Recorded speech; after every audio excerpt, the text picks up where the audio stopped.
Buenas noches. Desde Santo Domingo, República Dominicana, Víctor Gómez Casanova se complace en presentar el programa Víctor en Vivo. Otro nivel de información. Víctor en Vivo. Y con ustedes, Víctor Gómez Casanova. Hola, ¿qué tal? Muy buenas noches. Bienvenidos sean todos ustedes a una nueva entrega de su programa Víctor en Vivo, otro nivel de información. Esta noche tendremos la oportunidad de conversar con don Julio César de la Rosa, quien es el coordinador general de la Alianza Dominicana contra la Corrupción, ADOCO.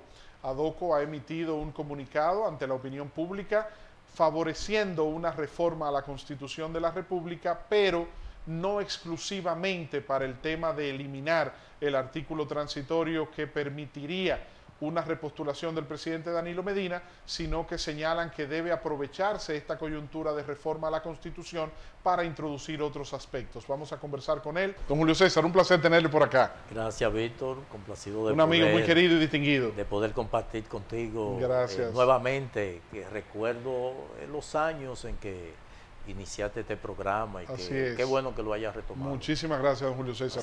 Catedrático universitario, ¿cómo está la UAS? Bien, la UAS, bien, en un proceso de cambios. ¿Y cómo está la provincia de la Altagracia? No, bien, altagraciano por adopción, tengo unos 14 años compartiendo con la comunidad universitaria allí y ya involucrado en otras actividades ya de carácter productivo.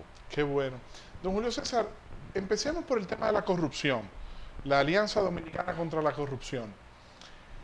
Los niveles de corrupción que hay en la República Dominicana ¿son de una percepción mayor a la realidad o es que hay toda una campaña de cuestionamiento en este sentido y hace que se vea mayor corrupción que la que realmente existe, o es que existe la corrupción y no se sabe tanto como la que hay?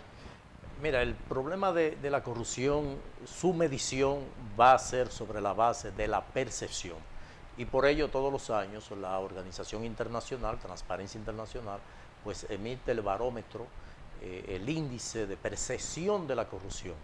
Y eso obedece precisamente a lo que la gente, la población va percibiendo sobre la base de lo que se denuncia o de los hechos materiales que son judicializado, y eso permite entonces establecer un parámetro. Para citar un caso específico, la República Dominicana en ese índice, desde el año 2010, que es donde se toma ya con más conciencia al extremo de que se difunde más y que las instituciones del Estado, pues ante un compromiso de poner en evidencia su labor en la lucha contra la corrupción, sobre todo por dos instrumentos internacionales de los cuales la República Dominicana es signataria, que son la Convención de las Naciones Unidas de Lucha contra la Corrupción y la Convención Interamericana de Lucha contra la Corrupción de la OEA.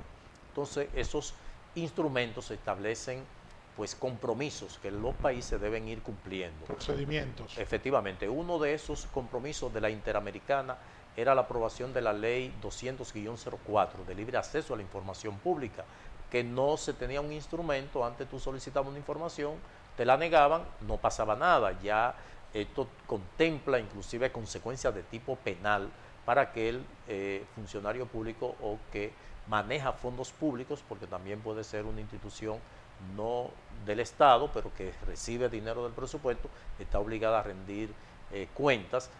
Se le puede requerir informaciones y puede de omitirla, pues ser procesado inclusive penalmente. Entonces, esa percepción que a partir del 2010 la República Dominicana, por ejemplo, llegó a los niveles del 132. Estamos hablando que en una medición de unos 165 países, pues el 132 es muy alto.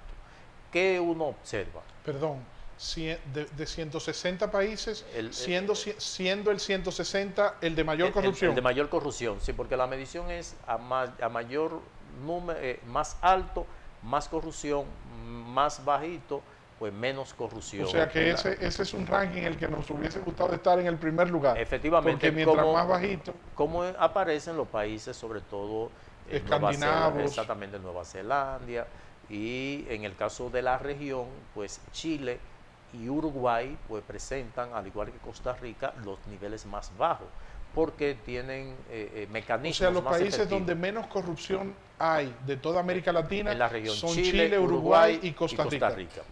Lo más alto, pues Venezuela, Haití, Honduras, Guatemala y la República Dominicana junto a Venezuela y Nicaragua. Entonces, para citar ese es lo que es el tema de la percepción y la consecuencia que tiene ello, pues del 132 fuimos bajando al 123. Cuando llega el gobierno de Danilo Medina, se colocó inclusive al 113 y llegó al 103. Cuando estalla el caso de Brecht, se dispara nuevamente al 123 y ha estado oscilando. O sea, estábamos en el 132. En el 132.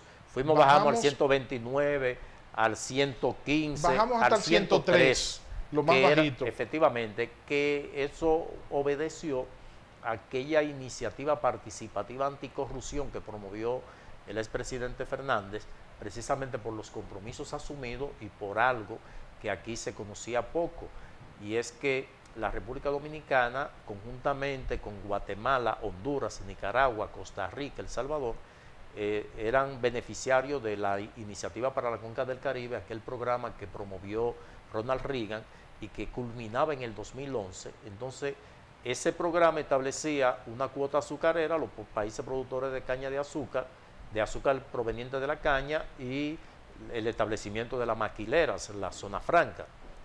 Entonces, esos fondos fueron a una cuenta denominada Fondo o Cuentas del Milenio para otorgarle periódicamente a esos países que eran miembros o que eran beneficiarios de ese programa una partida, pero estaba condicionada a dos elementos: respeto a los derechos humanos y muestra de establecer mecanismos efectivos para la lucha contra la corrupción. Para citarte un caso, El Salvador, Costa Rica, Guatemala y República Dominicana son las únicas que no se han beneficiado de esa cuenta, pero El Salvador, Honduras y Costa Rica han recibido lo que la República Dominicana ha colocado en bonos soberanos en los últimos 10 años. O sea, más de 4.000 millones de dólares provenientes de eso, porque han dado notación de lucha contra la corrupción desde el establecimiento de herramientas y de programas efectivos. En ese entonces, el presidente Leonel Fernández convoca a los organismos multilaterales, a las organizaciones de la sociedad civil y todas las instituciones del Estado a someterse a un programa de cumplimiento. Se enumeraron rojo, cero avance, amarillo, avance y verde, la obtención de la meta, lograr la meta. En ese entonces, pues se dieron pasos muy importante, y lo que tenemos hoy como resultado en la Dirección General de Compras y Contrataciones, el establecimiento del portal transnacional, es consecuencia de eso. De esos acuerdos. De la misma forma, la eliminación de las cuentas que estaban dispersas, que habían instituciones con muchas cuentas, y el Estado también tenía la cuenta 1401. Claro, entonces, y también las NOVASI, las normas básicas de control interno y el programa de la Contraloría. Todo eso es resultado de esos compromisos. Entonces, cuando se cumplen con lo mismo, las calificadoras de riesgo que toman en consideración eso, pues te van colocando en un sitial de importancia, y por eso la República Dominicana descendió hasta en los niveles de percepción, porque los escándalos eran pocos, porque ya se comienza a dar todo un proceso transparente en el pago. Por ejemplo, ya la mayoría de las instituciones pagan a través de transferencia. ¿Qué te evita eso? ¿Y cómo eso repercutía negativamente? Tú eras contratista, tú tenías empleados, el mensajero de esa compañía tuya que les proveía algún bien o servicio al Estado, iba a buscar el cheque y te decía, el cheque no ha salido, pero me dijo alguien que está ya para firma, pero que está en tal sitio, pero usted sabe cómo se mueven las cosas. Dale un toquecito. Ellos quieren algo, dale un toquecito. Entonces eso va aumentando la percepción. Ahora ya la transferencia, el cheque no se detiene en ninguna parte, entonces va directamente desde la Contraloría de esa institución hasta el destinatario. Entonces, o sea, perdóneme, que el pago por transferencia electrónica va en favor de reducir la corrupción. Totalmente, porque antes, sin sacarle al erario, sin sacarle al presupuesto, había una generación de la corrupción. Y lo vimos en la OISOE, cómo te estancaban procesos para que la persona tuviera que cantearse. Entonces, eso automáticamente ya es una información inclusive que está de conocimiento de una persona tan simple como un mensajero de una compañía, no un accionista de la compañía, que es finalmente quien tiene que dar la mordida. Entonces, eso, el cumplimiento, la ley de libre acceso a la información. Para citar un caso, nosotros en el 2010 sometimos 25 acciones de amparo contra igual número de senadores por el tema del barrilito. ¿Cuándo vinimos a someter una acción de amparo? En el 2018. O sea, ha descendido el accionar, porque ya las instituciones, las que no te ofrecen la información en tiempo oportuno, la tienen colocada en su página web. Entonces, todo eso va a redundar en beneficio de la percepción de la corrupción, que es lo que ha ocurrido en países como Costa Rica, Uruguay y Chile. Entonces, por eso, al momento de hablar de la corrupción, hay que basarse en el elemento de una realidad a una percepción. Me sorprende el dato que usted nos ofrece de que al llegar el presidente Danilo Medina a la jefatura del Estado en el año 2012, la República Dominicana estaba en el lugar 132, durante sus años de gobierno bajó hasta el 103, y sin embargo, cuando explota el escándalo de Odebrecht, volvimos a subir al 123. Al 123, efectivamente. ¿Por qué? Bueno, porque todo obedeció evidentemente a una falta de controles. El hecho de que las obras no se hayan auditado en tiempo oportuno, de que se hayan involucrado pues funcionarios de primera línea, pues todo lo que estaba en el ambiente era el tema de la impunidad. El hecho de que Odebrecht haya admitido sobornos y que haya admitido que tenía en República Dominicana la sede para manejar el departamento de sobornos. Y eso disparó la percepción en todos los países de la región que de una forma u otra se vieron involucrado por este caso. ¿Es Odebrecht, don Julio César, el caso de corrupción más grande de la historia de nuestro país? Bueno, evidentemente que luego de lo que fueron los casos registrados, el gran caso que registra la historia en materia de corrupción, pues es aquel que ha sido el único que ha tenido una sentencia firme, que es el caso Baninter, que no es corrupción pública stricto sensu, sino corrupción en el sector privado, pero sí fue la que se pudo judicializar, porque después el caso Peme, finalmente a la llegada del Partido de la Liberación Dominicana, pues murió con simplemente reactivar el expediente, se conoció de manera simbólica y finalmente aquí no se hay sancionó. Un solo caso en la historia de nuestro país, don Julio César, de corrupción que haya alcanzado el carácter de la cosa irrevocablemente juzgado. ¿Tú recuerdas aquel caso de un ex administrador del Consejo de Zona Franca, de Villavasque, Montecristi, que sí tuvo una condena y finalmente purgó su pena y fue puesto en libertad? Pero no ha habido de los casos emblemáticos, de los más sonoros, una sentencia firme, y por eso nosotros establecimos de que el caso de Odebrecht iba a marcar el antes y después en la lucha contra la corrupción. ¿Lo está haciendo?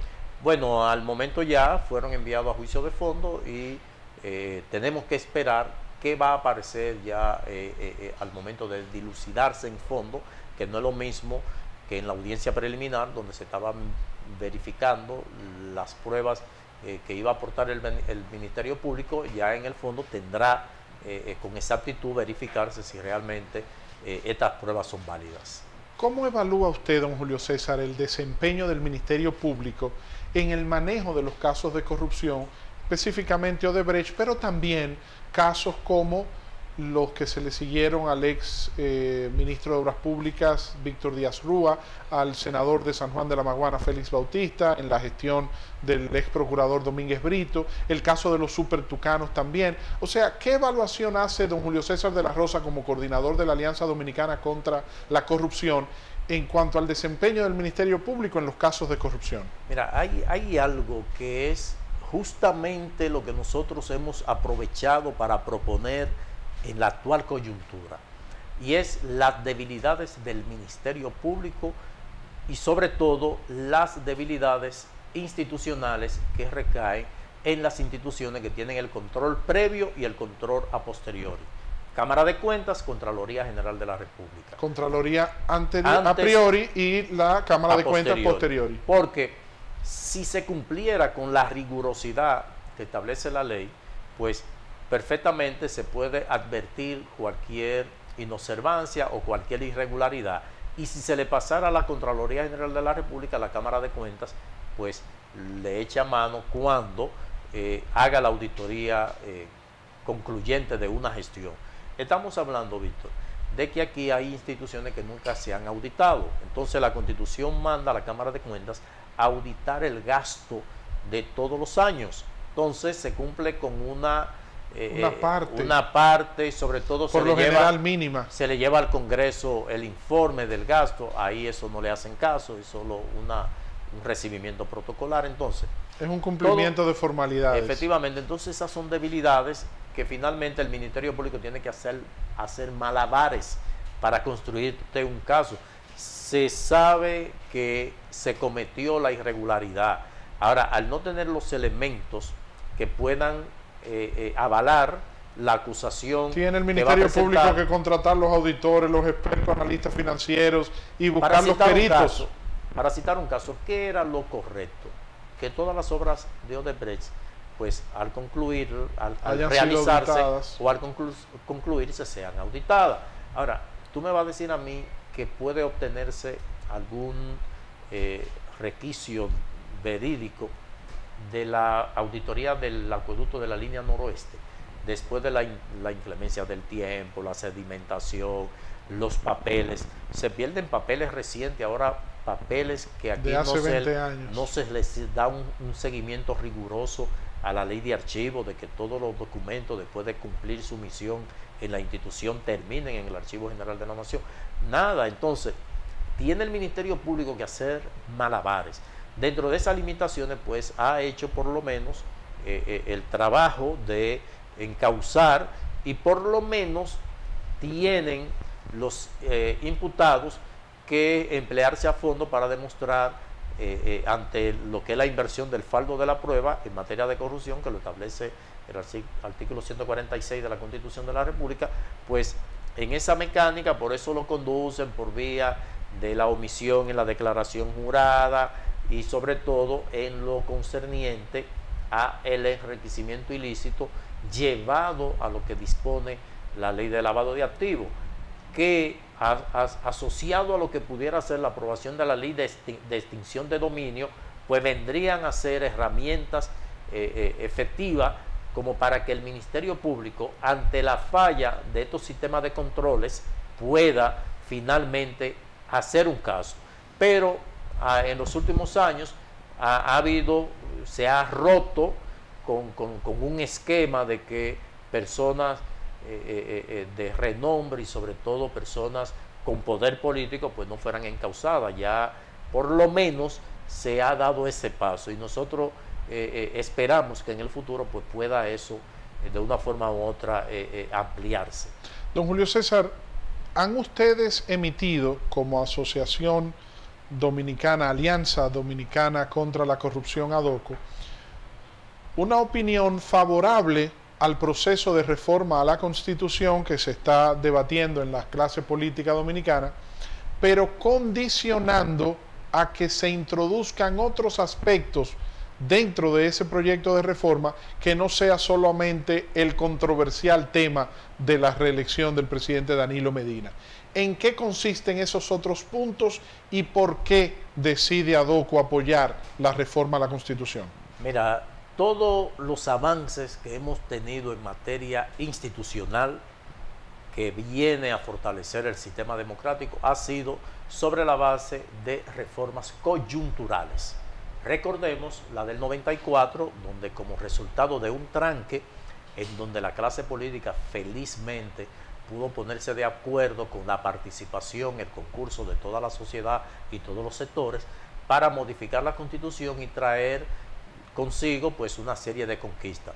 La doble nacionalidad, el establecimiento o la conformación del Consejo Nacional de la Magistratura, quitarle al Senado esa prerrogativa de designar a los jueces, de la misma forma de establecer un porcentaje para ganar en primera vuelta, el acortamiento del periodo al doctor Balaguer y separar las elecciones. Perfecto. Fue sobre la base de una coyuntura que en 15 días se hizo, felizmente, porque pudo el país verse involucrado en una situación indeseable. Entonces, ¿qué observamos ahora?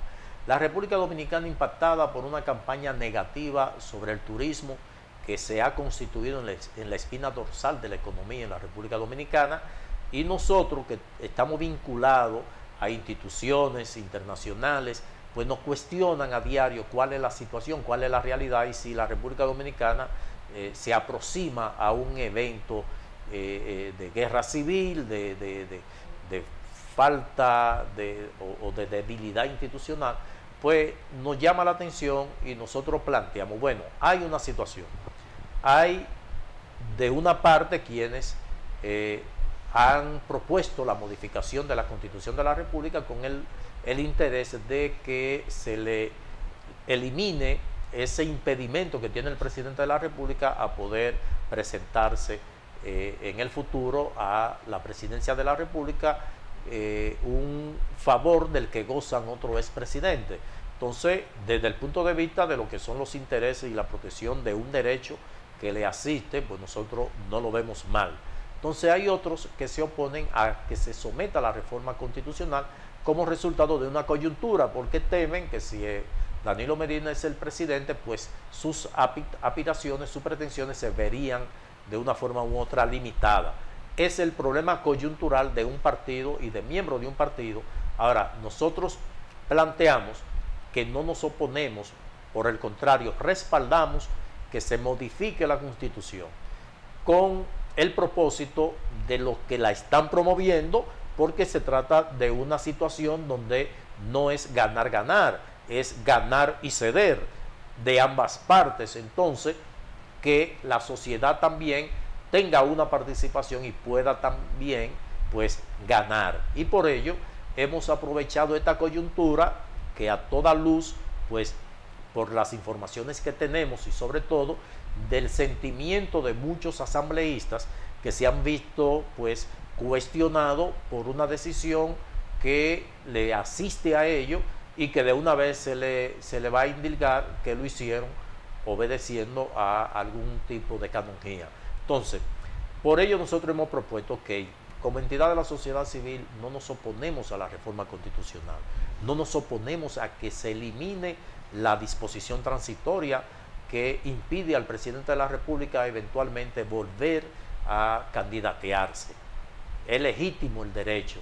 Ahora bien, que esto traiga para beneficio de la población, del propio Estado en materia de los fondos que tendría que invertir en la celebración de 2 elecciones el mismo año con pocos meses de diferencia, pero también cercenándole el derecho que tienen los alcaldes electos, que fueron electos por 4 años, como dice la Constitución, y si entregan en abril, pues le estarían reduciendo mayo, junio, julio y agosto, lo que significa que estarían afectándole inclusive en lo que es el derecho al trabajo, que es un derecho fundamental. Entonces, en consecuencia, la Junta Central Electoral tendría que invertir la misma cantidad de recursos en una elección y otra, lo que pudiera reducirse, porque es la misma logística la que se requiere. Más lo que ya habrá gastado en el proceso de primarias. De primaria, que serían 3 elecciones. Más ante una eventual segunda vuelta estaríamos hablando de 4 elecciones, que si son 5.000 millones de pesos, serían 20.000 millones de pesos, pero no solamente eso, Víctor. Estamos hablando que si durante el escrutinio se produjeran diferencias, pudieran llegar estos casos hasta el Tribunal Constitucional, y es probable que cuando llegue la fecha de juramentación pues hayan conflictos sin resolver. Entonces, a diferencia de las elecciones en mayo de manera conjunta, los conflictos que se generen pues podrán tomar su curso con la celeridad que las circunstancias pues así lo ameriten. Entonces, siempre que se tome en consideración estos puntos, nosotros estamos a favor de la modificación de la Constitución, y en adición a la unificación de las elecciones, al restablecimiento del derecho a poder presentarse en el futuro del presidente Danilo Medina, que se establezca ya constitucionalmente la figura del fiscal anticorrupción, que sea designado por el Consejo Nacional de la Magistratura, o en su defecto, de la misma forma que se escoge al defensor del pueblo, que la Cámara de Diputados presenta una terna y el Senado la refrenda o la escoge. Esa es una. El fiscal electoral, que lo contempla la ley de partido, pero al no tener la definición constitucional, pudiera eventualmente ser invalidado por ser inconstitucional, porque la Constitución no establece esa figura, como sí establece el Ministerio Público para perseguir los crímenes y delitos.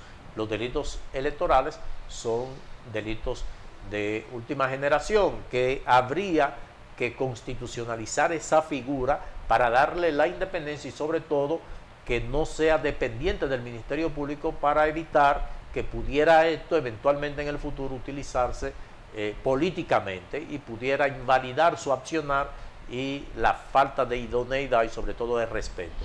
De la misma forma que colocarle los verdaderos candados a la Constitución, y nosotros proponemos que se establezca en un transitorio que la actual Constitución no podrá modificarse o intervenirse hasta 20 años, y que para hacerlo tenga que convocarse a un plebiscito donde se le consulte a la población sobre los temas a ser reformados, y luego de esa aprobación por la Asamblea Revisora tenga que ser refrendada por un referéndum aprobatorio. ¿Y qué pasaría entonces si la Asamblea Nacional Revisora modifica la Constitución en ciertos aspectos, y una vez entonces se someta al escrutinio público mediante el referéndum, la sociedad lo rechace?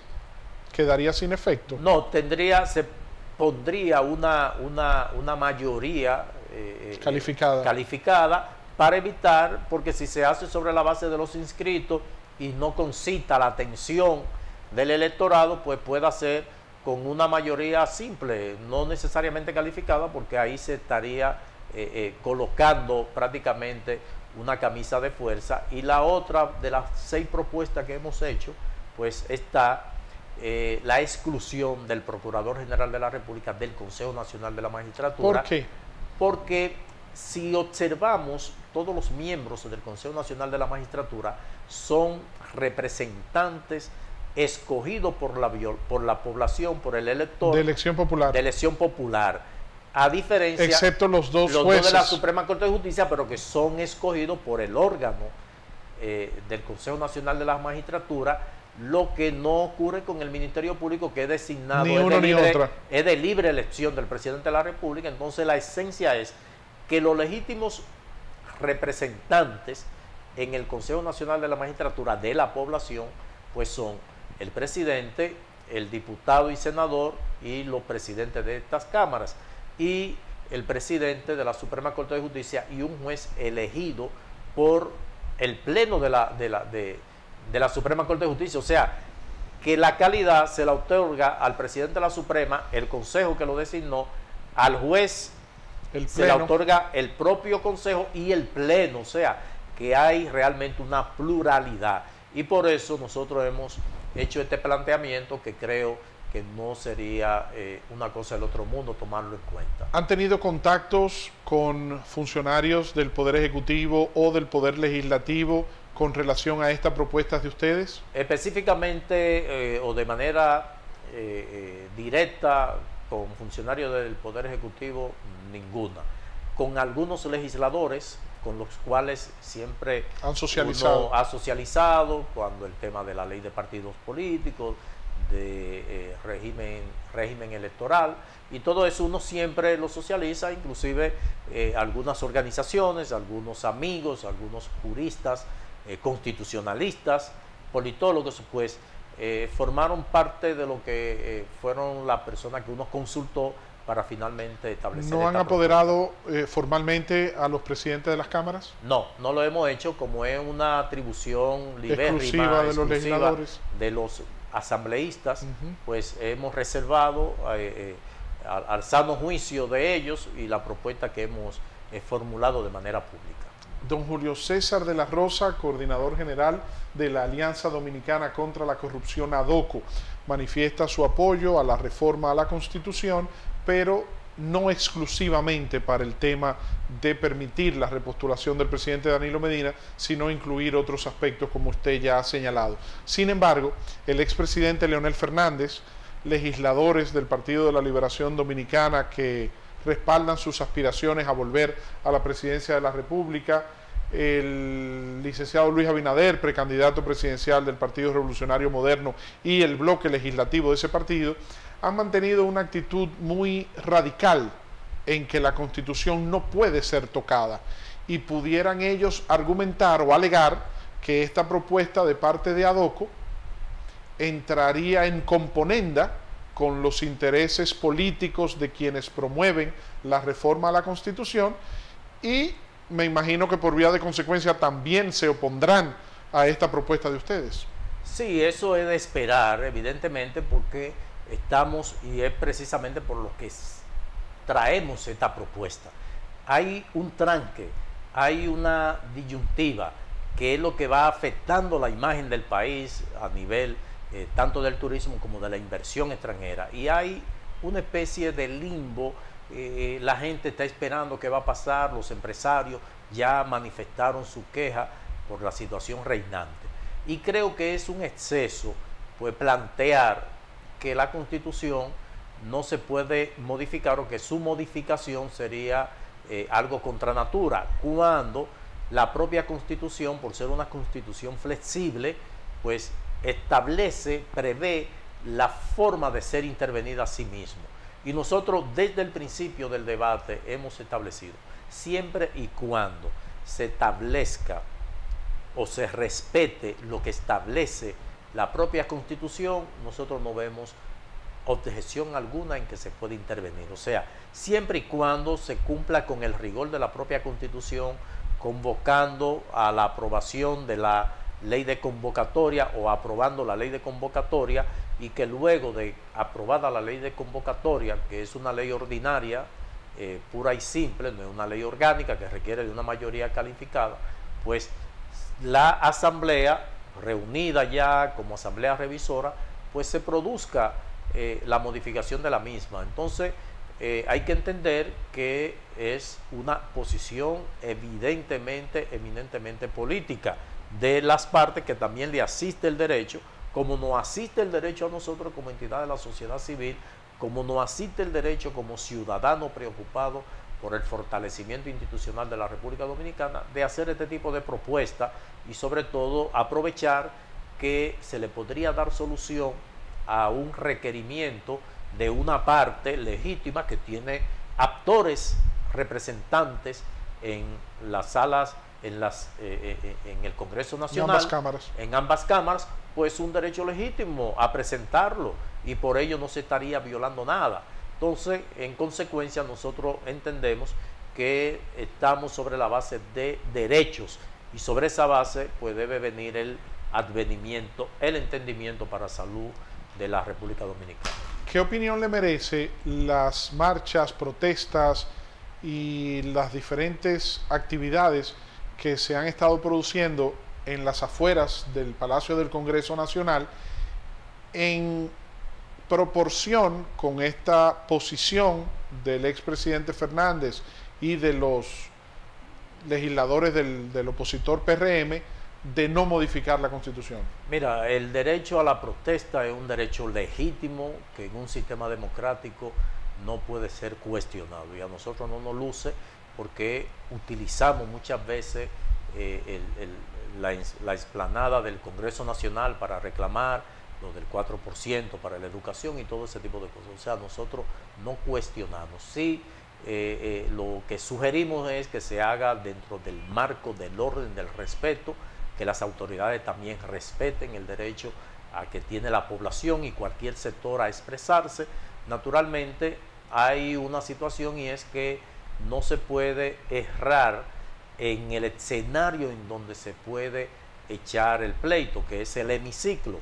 Entonces creo que no se debe boicotear el libre ejercicio que tienen los legisladores de ejercer su función constitucional, la de legislar, representar y fiscalizar, que no sean impedidos de esto realizar sus actividades. Entonces yo creo que el escenario ideal para llevar cualquier diferencia en torno a si se modifica la Constitución de la República o no es el hemiciclo de ambas cámaras, y que las protestas que se puedan estar desarrollando se hagan dentro del orden cívico, no llevando personas ajenas a la propia actividad que desarrollan los reclamantes y que pueda perturbar inclusive el tránsito y ese tipo de cosas. Don Julio César, analíceme por favor jurídicamente una situación de controversia política. Me explico. La Constitución vigente establece que el presidente Danilo Medina no puede volver a presentarse como candidato porque ya ha sido presidente por 2 periodos. Sin embargo, el expresidente Leonel Fernández ha sido presidente por 3 periodos. Y el expresidente Hipólito Mejía, si bien es cierto que no logró el triunfo en el 2004 para reelegirse, fue candidato, tuvo la oportunidad. Más aún, también fue candidato en una 3ª ocasión en el año 2002. Entonces estamos hablando de que Danilo Medina no puede presentarse como candidato a la presidencia de la República para un 3er periodo, mientras los expresidentes Leonel Fernández e Hipólito Mejía ya se han presentado ambos en 3 ocasiones y van a presentarse para una 4ª oportunidad. Eso es simple. ¿Por qué ellos pueden y por qué el actual presidente no puede? Sencillo. El actual presidente es electo por una constitución que establece la repostulación presidencial por 2 periodos consecutivos y nunca más. Si volviera Leonel Fernández y se elige con esta constitución por 2 periodos, nunca más. Si se postulara y saliera ganador Hipólito Mejía, pudiera ser reelecto por 2 periodos y nunca más. ¿Qué significa eso? Que la Constitución actual no reconoce lo que ocurrió ni con Danilo Medina 2012-2016, ni con Hipólito Mejía, ni con Leonel Fernández. Por aquello de que la ley no es retroactiva. Y sobre todo la ley tiene efectos retroactivos para beneficio. Entonces, ¿qué ocurre? Lo que le impide al presidente Medina postularse nuevamente no es el artículo que dispone y reconoce el derecho a repostularse por 2 periodos, porque él fue electo por la Constitución del 2015, que establece la repostulación presidencial por 2 periodos. Entonces a él le queda habilitado ese otro periodo. O sea que si se eliminase el transitorio, él tendría derecho a un segundo periodo, porque no cuenta 12-16. Es así, porque entonces si contaría, se le aplicaría a los otros expresidentes. Entonces el transitorio evidentemente se le coloca para reafirmar e impedirle al presidente Danilo Medina que se pudiera presentar como resultado del acuerdo al que arribaron en el Comité Político del Partido de la Liberación Dominicana. O sea que el artículo transitorio de por sí es discriminatorio, pero fue introducido por él mismo. Así es.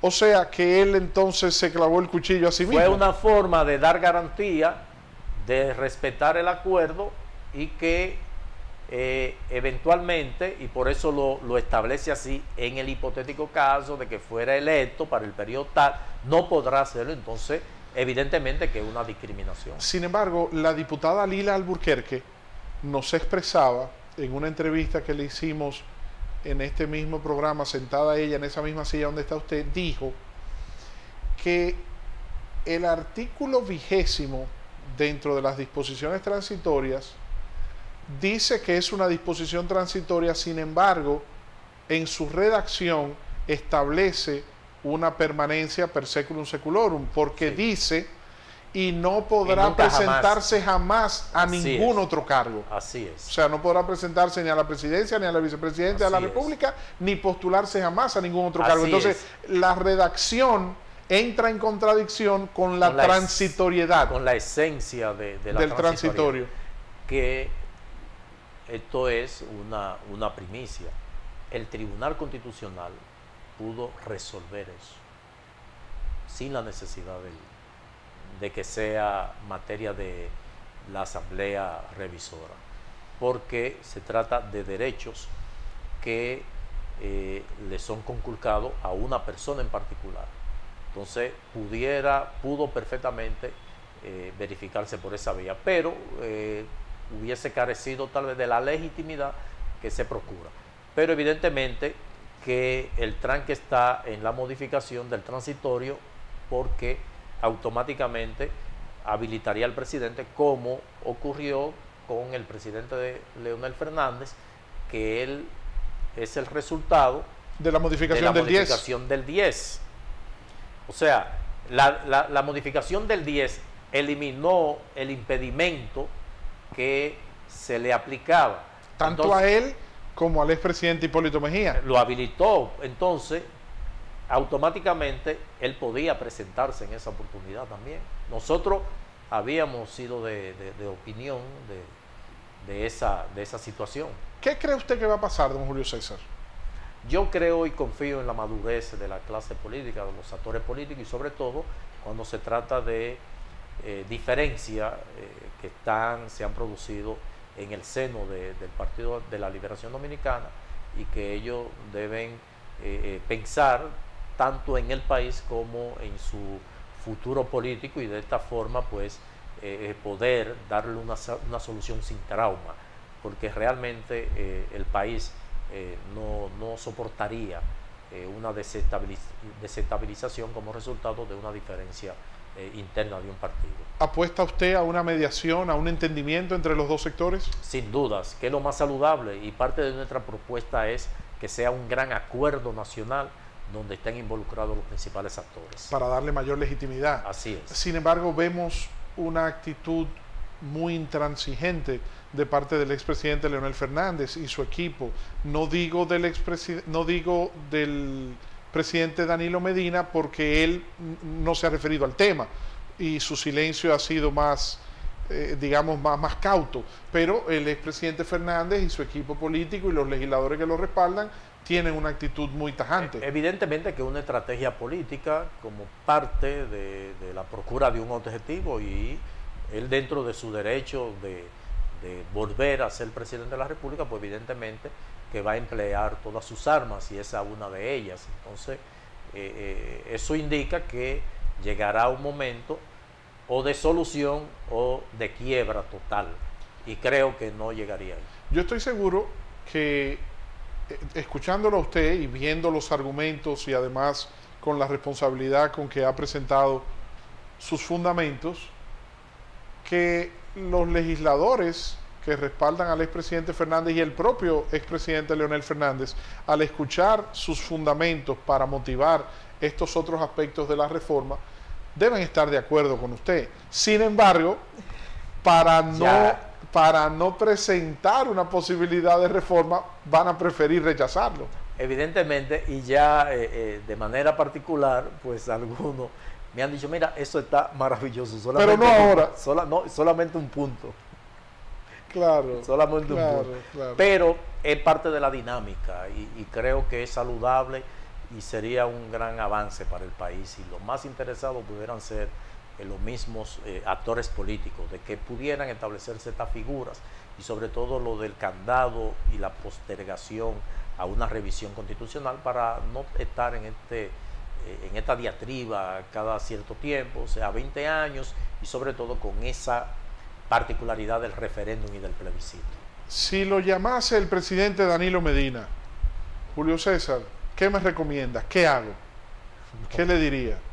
No, evidentemente que cuando se está en la actividad política, al igual que en la actividad militar, pues todo el mundo quiere llegar y permanecer, y sobre todo cuando tiene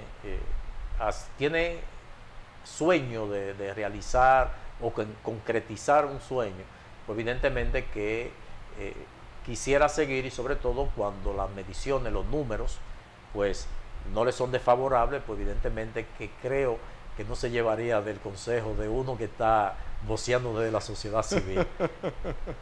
Muchísimas gracias, don Julio César, muy agradecido por su participación aquí en Víctor en Vivo y por habernos esbozado estos interesantes puntos de vista sobre la necesidad de la reforma, pero no exclusivamente para el tema de la reforma en cuanto a la repostulación del presidente, sino a esos otros aspectos que usted señala. Le agradezco mucho por sus explicaciones y le auguro muchos éxitos. Gracias, Víctor. Un gran abrazo y muchas gracias. Siempre hemos tenido la oportunidad de conversar con don Julio César de la Rosa, quien es el coordinador general de la Alianza Dominicana contra la Corrupción, ADOCO.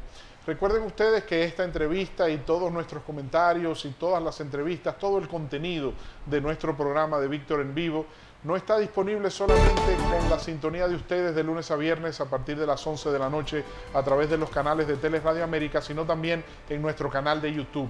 Les invitamos a que puedan entrar a youtube.com, buscar nuestro canal Víctor en Vivo, darle a suscribirse y allí recibirán las notificaciones para los comentarios, entrevistas, todo el contenido de nuestro programa. También a través de nuestra página de internet victorenvivo.com y nuestras redes sociales, una plataforma digital para la disposición de ustedes, @VictorEnVivo, tanto en Instagram como en Twitter, también en Facebook, nuestro fanpage Víctor en Vivo. Muchas gracias por el honor y el placer de su sintonía. Nos vemos mañana en una nueva entrega de su programa Víctor en Vivo, otro nivel de información.